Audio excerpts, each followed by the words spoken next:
किसी शहर के रेलवे स्टेशन पर एक भिखारी रहता था। वो वहां आने जाने वाली रेलगाड़ियों में बैठे यात्रियों से भीख मांगकर अपना पेट भरता था।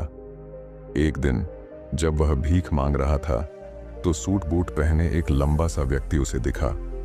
उसने सोचा कि यह व्यक्ति बहुत अमीर लगता है, इससे भीख मांगने पर यह मुझे जरूर अच्छे पैसे देगा। वह उस लंबे व्यक्ति से भीख मांगने लगा। भिखारी को देखकर उस लंबे व्यक्ति ने कहा, तुम हमेशा मांगते ही रहते हो, क्या कभी किसी को कुछ देते भी हो?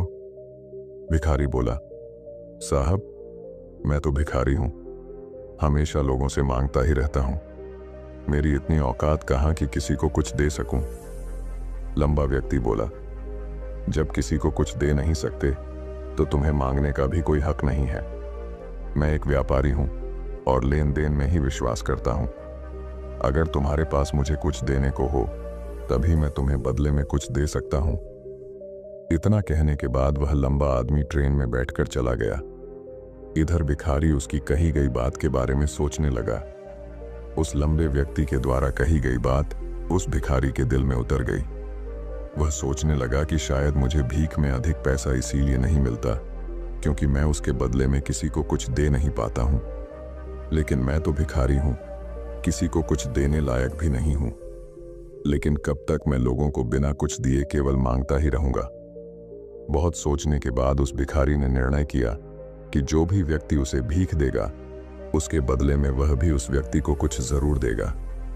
लेकिन अब उसके दिमाग में यह प्रश्न चल रहा था कि वह खुद भिखारी है तो भीख के बदले में वह दूसरों को क्या दे सकता है। इस बात को सोचते हुए 2 दिन हो गए, लेकिन उसे अपने प्रश्न का कोई उत्तर नहीं मिला था। तीसरे दिन जब वह स्टेशन के पास बैठा हुआ था तभी उसकी नजर कुछ फूलों पर पड़ी जो स्टेशन के आसपास के पौधों पर खिल रहे थे। उसने सोचा, क्यों ना मैं लोगों को भीख के बदले कुछ फूल दे दिया करूं। उसको अपना यह विचार अच्छा लगा और उसने वहां से कुछ फूल तोड़ लिए। अब वह ट्रेन में भीख मांगने पहुंचा। अब जब भी कोई उसे भीख देता तो उसके बदले में वह भीख देने वाले को कुछ फूल दे देता। उन फूलों को लोग खुश होकर अपने पास रख लेते थे। अब भिखारी रोज फूल तोड़ता और भीख के बदले में उन फूलों को लोगों में बांट देता था।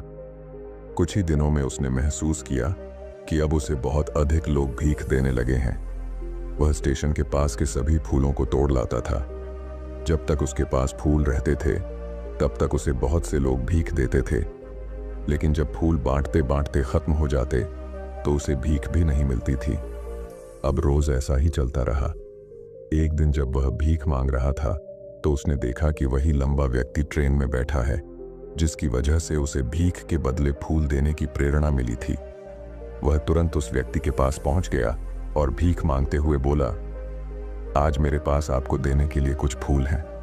आप मुझे भीख दीजिए तो बदले में मैं आपको कुछ फूल दूंगा। उस लंबे व्यक्ति ने उसे भीख के रूप में कुछ पैसे दे दिए और भिखारी ने कुछ फूल उसे दे दिए। उस लंबे व्यक्ति को यह बात बहुत पसंद आई। वह बोला, वाह क्या बात है, आज तुम भी मेरी तरह एक व्यापारी बन गए हो। इतना कहकर फूल लेकर वह लंबा व्यक्ति अपने स्टेशन पर उतर गया। लेकिन उस लंबे व्यक्ति द्वारा कही गई बात एक बार फिर से उस भिखारी के दिल में उतर गई। वह बार बार उस लंबे व्यक्ति के द्वारा कही गई बात के बारे में सोचने लगा और बहुत खुश होने लगा। उसकी आंखें अब चमकने लगीं। उसे लगने लगा कि अब उसके हाथ सफलता की वह चाबी लग गई है जिसके द्वारा वह अपने जीवन को बदल सकता है। वह तुरंत ट्रेन से नीचे उतरा और उत्साहित होकर बहुत तेज आवाज में ऊपर आसमान की तरफ देखकर बोला, मैं भिखारी नहीं हूं, मैं तो एक व्यापारी हूं, मैं भी अमीर बन सकता हूं। लोगों ने उसे देखा तो सोचा कि शायद यह भिखारी पागल हो गया है और अगले दिन से वह भिखारी उस स्टेशन पर फिर कभी नहीं दिखा। लेकिन 6 महीने बाद इसी स्टेशन पर 2 व्यक्ति सूट बूट पहने हुए यात्रा कर रहे थे। दोनों ने एक दूसरे को देखा तो उनमें से एक ने दूसरे से हाथ मिलाया और कहा, क्या आपने मुझे पहचाना? दूसरा व्यक्ति बोला, नहीं, क्योंकि मेरे हिसाब से हम लोग पहली बार मिल रहे हैं। पहला व्यक्ति बोला, नहीं, आप याद कीजिए, हम पहली बार नहीं बल्कि तीसरी बार मिल रहे हैं। दूसरा व्यक्ति बोला, मुझे याद नहीं, वैसे हम पहले 2 बार कब मिले थे? अब पहला व्यक्ति मुस्कुराया और बोला, हम पहले भी 2 बार इसी ट्रेन में मिले थे। मैं वही भिखारी हूं जिसको आपने पहली मुलाकात में बताया कि मुझे जीवन में क्या करना चाहिए, और दूसरी मुलाकात में बताया कि मैं वास्तव में कौन हूं। दूसरा व्यक्ति मुस्कुराया और अचंभित होते हुए बोला, ओ, याद आया, तुम वही भिखारी हो जिसे मैंने एक बार भीख देने से मना कर दिया था और दूसरी बार मैंने तुमसे कुछ फूल खरीदे थे। लेकिन आज तुम ये सूट बूट में कहाँ जा रहे हो और आजकल क्या कर रहे हो? तब पहला व्यक्ति बोला, हाँ, मैं वही भिखारी हूं, लेकिन आज मैं फूलों का एक बहुत बड़ा व्यापारी हूं और इसी व्यापार के काम से ही दूसरे शहर जा रहा हूं। कुछ देर रुकने के बाद वह फिर बोला, आपने मुझे पहली मुलाकात में प्रकृति का वह नियम बताया था जिसके अनुसार हमें तभी कुछ मिलता है जब हम कुछ देते हैं। लेन देन का यह नियम वास्तव में काम करता है।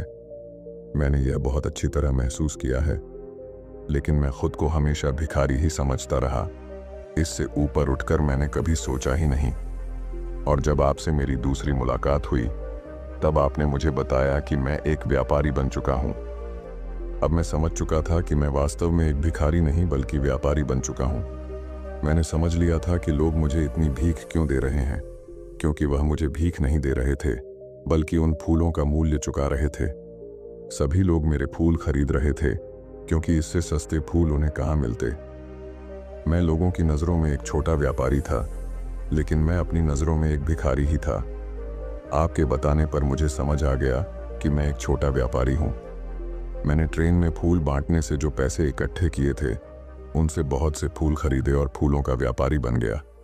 यहाँ के लोगों को फूल बहुत पसंद है और उनकी इसी पसंद ने मुझे आज फूलों का एक बहुत बड़ा व्यापारी बना दिया। दोनों व्यापारी अब खुश थे और स्टेशन आने पर साथ उतरे और अपने अपने व्यापार की बात करते हुए आगे बढ़ गए। दोस्तों, इस कहानी से हमें बहुत कुछ सीखने को मिलता है। कहानी में लंबा व्यापारी गिव एंड टेक के नियम को बहुत अच्छी तरह जानता था।